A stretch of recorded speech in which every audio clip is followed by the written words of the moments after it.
Bonjour les amis, j'espère que vous allez bien. On a vu toutes ces images là, je vais les mettre ici en image, où le député sénégalais M. Sagna et la députée, l'honorable ivoirienne Madame Coulibaly ont clashé sévèrement dans une rencontre du PNUD parce que M. Sagna a critiqué le titre du PNUD. Parce qu'il a dit quoi clairement ici? C'était titré pauvreté et inégalité en Afrique. Mais lui, il a plutôt dit c'est appauvrissement et inégalité en Afrique. Et soit disant parce que pour lui, l'appauvrissement est dû à cause des chefs d'État africains. Et donc, Mme Coulibaly, apparemment la vice-présidente ce jour, je ne sais pas si c'est ce jour ou pas, a décidé de prendre une colère et dit, Monsieur Sagna, vous n'avez pas le droit de parler comme ça, le chef d'État, ce n'est pas votre ami, vous devez savoir parler quand vous parlez la parole pour le chef d'État, voilà, taisez-vous, ça allait en classe jusqu'à elle est même descendue carrément du pupitre pour en déco de même, on dirait, avec M. Sagna. C'était vraiment chaud, parce que M. Sagna, dans ses propos, a essayé de dire que il faut clairement dire que les chefs d'État ont appauvri l'Afrique. Donc, il est temps que les chefs d'État puissent maintenant travailler pour les Africains. Donc, pour lui, en fait, il fallait changer le terme de pauvreté à appauvrissement. Parce que, je dis bien, il a dit, l'Afrique n'est pas un continent pauvre. Parce que l'Afrique a des terres, l'Afrique a des ressources naturelles, l'Afrique a des richesses.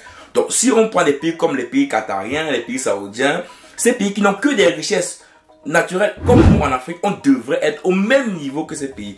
Donc ça veut dire que si l'Afrique n'est pas au même niveau que ces pays qui ont les mêmes richesses à valeur égale, donc c'est parce que l'Afrique est appauvrie par des puissances occidentales qu'on connaît. Et donc il dit que c'est à cause des chefs d'État. Et donc pour ça, Mme Coulibaly a pété une crise. Elle a pété une crise, elle n'était pas contente de ça. Et là on se rend compte qu'on est quitté à un niveau de fan. En fait, nos élus en fait, que de travailler pour des peuples, ils deviennent fans de leur chef d'État. Mais oui, nos élus, que de travailler pour les peuples, ils deviennent fans de leur chef, fans de leur boss, et à un moment donné, ça devient à avoir des scènes comme ça. Est-ce que Mme Coulibaly aurait réagi comme ça? Bien sûr que non. Bien sûr que non. Elle aurait laissé M. Sagna parler, M. Sagna finit sa parole, M. Sagna parler jusqu'au bout, et maintenant reprendre la parole et dit ce qu'elle a dit. Et dit, M. Sagna, je ne suis pas d'accord avec vous. Moi, je ne pense pas que ce chef d'État a approuvé l'Afrique. Je pense ça, je pense ça, je pense ça. Mais vous n'avez pas le droit de couper quelqu'un parce qu'il dit des choses qui vont à l'encontre de vos idées. Mais c'est pour ça d'ailleurs qu'il y a un parlement, c'est pour ça d'ailleurs qu'il y a des députés. C'est pour ça d'ailleurs que les députés n'ont jamais les mêmes manières de penser. Regardez en France. Vous avez vu la France, comment les députés français claquent sur Emmanuel Macron tous les jours. Comment les députés européens claquent sur les présidents tous les jours. Comment il clame M. Macron quand j'ai suivi Mélenchon dit c'est guenou, il insulte même Macron. Hein? Vous imaginez ça? Alors que M. Sagna n'a même pas, il n'a pas un chef d'État, il a de son propos, son idée, ce qu'il pense. Pour lui, il pense que l'Afrique est appauvrie par les chefs d'État parce que la CEDEAO ne travaille pas réellement pour les peuples, mais travaille pour les chefs d'État. Donc il a de son idée. Mais Mme Coulibaly, comme elle n'est pas là pour travailler peut-être pour son peuple ivoirien, elle est là parce qu'elle est fan de son chef d'État, automatiquement elle veut tellement le défendre. Tellement montrer que moi j'aime le président ivoirien, c'est mon premier favori, c'est mon leader. Non. À un moment donné, il faut arrêter. On voit les assemblées du monde entier, comment ça clash entre eux, comment ils cachent les présidents, on en voit partout tous les jours. Et voilà, et ça se fait dans la courtoisie, ça se fait pas dans le désordre. Ou un peu. Donc moi je pense que Mme Coulibaly aurait dû tout simplement laisser M. Sagna parler. Voilà, il parle, il dit il a approuvé l'Afrique. Et puis reprend la parole en disant, voilà, M. Sagna, je ne suis pas d'accord avec vous, et donner des arguments, c'est tout. C'est tout. De manière en diplomatie, en droit, en liberté, c'est normal. On peut discuter, on peut être contre. Toi, tu peux dire que c'est le M. Sagna peut dire que c'est les présidents africains qui ont approuvé l'Afrique, mais Mme Coulibaly peut démontrer que non, ce ne sont pas les présidents africains qui ont approuvé l'Afrique. Comme ça peut, maintenant, à ceux qui écoutent, poser le pour et le contre, de voir si, est-ce que c'est M. Sagna qui a raison, ou est-ce que c'est Mme Coulibaly qui a raison. Mais oui. C'est comme ça que cela devrait se faire.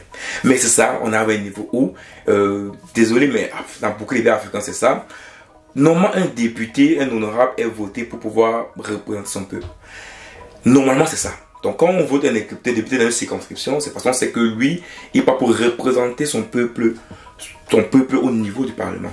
Donc, il ne peut pas parler au nom du peuple. Mais on m'a donné l'impression que les députés, pas mieux de parler au nom du peuple, ils peuvent plutôt parler au nom du président. Et donc, c'est ça que je vais demander à Mme Coulibaly. Est-ce que vous parlez au nom de votre chef d'État ou est-ce que vous parlez au nom du peuple que vous représentez? Et c'est ça la question. Et c'est la question qu'on doit se poser dans cette vidéo. Est-ce que Mme Coulibaly parle au nom de son peuple, du peuple qu'il a élu honorable, qu'il a élu député, où elle parle au nom de monsieur Ouattara. Vous savez, c'est pour ça que la politique en Afrique est tellement différente de l'Europe, parce qu'en Europe, comme ça, un élu, c'est le peuple qui est là. Hein. Voilà, vous êtes fan d'un président de la République, on vous met de côté rapidement. Hein.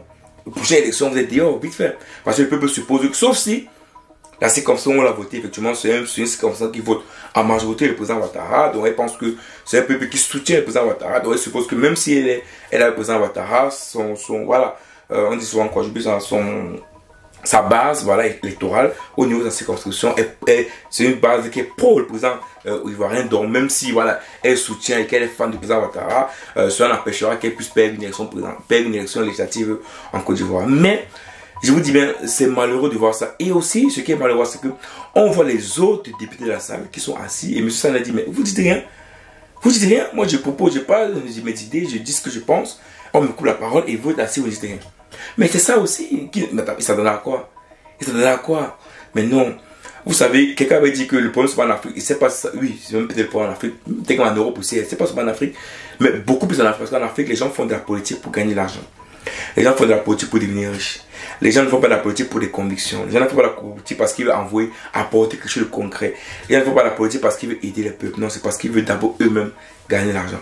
Après, en Europe, c'est pareil. En Europe, les gens font de la politique parce qu'ils veulent eux-mêmes gagner de l'argent, c'est vrai. Mais en Europe, au moins, ils essaient de se battre pour le peuple. Ils essaient de mettre en place des choses pour le peuple. Mais en Afrique, on a l'impression que quand une personne arrive déjà au Parlement européen, au Parlement, dans quel que soit le pays en Afrique, on a l'impression que ça devient à un moment donné, on doit plutôt travailler pour le chef d'État parce que c'est grâce à lui que je serai réélu. Et c'est un paradoxe. C'est un gros paradoxe. Parce que pour être réélu, c'est pas le fait que tu travailles pour ton chef d'État, non, c'est le fait que tu travailles pour ta circonscription. Parce que là, on te vote. Si tu je me rappelle, par exemple, au Cameroun, il y avait la maire, c'est Madame Panafoni, la maire de la 5e, elle est de RDPC. Mais c'est une maire que même les personnes qui sont contre RDPC votaient Panafoni. Parce qu'elle travaillait pour sa mairie. Elle travaillait pour sa mairie. On voit le travail qu'il y avait dans sa mairie. Donc même s'il y a des personnes qui n'étaient pas fans du RDPC, qui ne voulaient pas soutenir le parti au pouvoir, le fait qu'elle ait travaillé, on la votait. Et c'est là où on voit la différence dans les élections qui tiennent compte des circonscriptions. C'est pas parce que tu fais dans ta circonscription. En Afrique, on sait comment ça marche. Et souvent, les députés ils viennent, ils donnent de l'argent ici, ils donnent un petit sac de riz ici. Voilà. Voilà. Et malheureusement, le peuple s'arrête à ça. À ces petites choses qu'on les donne pour voter une personne. Or non, il doit plutôt voir le travail que ce député fait dans sa circonscription. Voilà, est-ce que ce travail est bien ou pas? C'est pas bien, on fout une autre personne. Mais non, les gens s'arrêtent. Le député va venir, j'ai malade, je suis malade, il va donner 10 000 ici, j'ai ça, il va donner 20 000 ici, ça, il va donner machin ici. Et puis c'est ça qui va faire qu'on va le réélire. Mais dans beaucoup de nos pays africains, c'est comme ça marche. C'est comme ça que ça marche. Le député, c'est... Et puis dit quoi? C'est comme c'est le socialiste de sa région. C'est que je peux dire quoi? C'est le bénévole de sa région. Je ne sais pas comment il veut dire. Quel terme ça? Ou bien c'est le distributeur d'argent de sa circonscription. C'est ça en fait en Afrique. C'est-à-dire que c'est un problème, le député là, il va prendre donner ici, prendre donner ici, prendre donner ici. Et on va le réélire. C'est ça qui est malheureux. C'est ça qui est malheureux. Donc les amis, même en commentaire, est-ce que tu penses de ça? Est-ce que tu penses que cette dame a bien réagi ou pas? Est-ce que tu penses que M. Sanya parlait mal et chef d'État, il fallait le couper? Ou pensez que non, comme je pense également, qu'elle aurait dû le laisser finir ses propos, lui laisser parler, même si c'est qu'il devait mal parler chef d'État, voilà, laissez-le finir et après prendre la parole pour le contredire. Et comme ça, le débat aurait dû être clair et net. Et là, tout le monde aurait pris la parole, parler réellement de ses positions. Et le peuple ou bien les personnes qui suivent pourront tout simplement déduire, voir qui n'a pas raison. Demande en commentaire ce que tu penses de ça et on se voit rapidement pour une prochaine vidéo. Ciao.